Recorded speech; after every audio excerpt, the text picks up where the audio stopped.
La plus grande qualité d'un chien, c'est sa capacité d'adaptation d'une part, et puis là, je dirais, c'est le rôle aussi de l'éducateur que d'apprendre à la personne à bien communiquer avec son chien. Je m'appelle Nicolas Hanel, je suis l'éducateur référent de la Fondation La CAP. J'ai 25 ans d'expérience dans le chien d'assistance, d'une manière générale.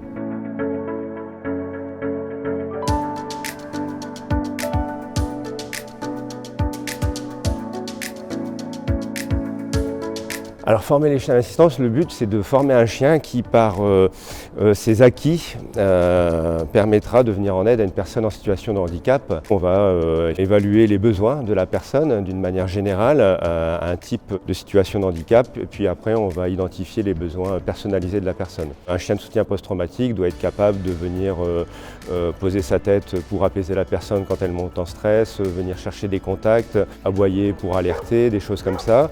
Et après en besoin spécifique, on pourrait aller chercher par exemple une personne qui aurait des pertes d'équilibre, un chien sur lequel on pourrait se soutenir ou des choses comme ça.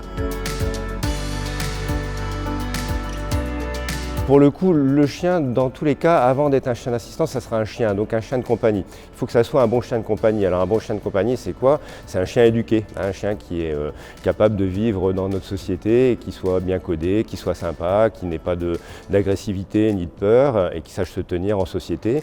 Et après va venir finalement l'aspect utilitaire en tant que chien d'assistance, où là on va avoir des apprentissages beaucoup plus précis et beaucoup plus techniques.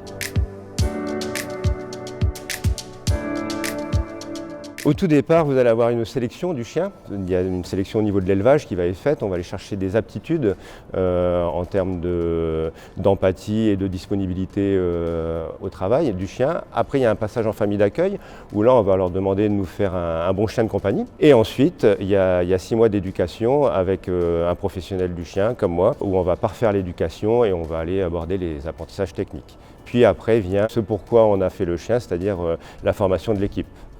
De l'utilisateur avec le chien.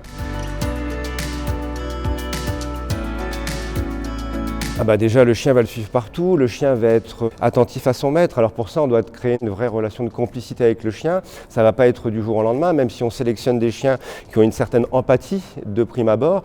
Maintenant, la vraie complicité va se créer par des échanges réguliers, et ça, c'est mon rôle en tant qu'éducateur, que d'apprendre à la personne à bien communiquer avec son chien pour optimiser les qualités du chien.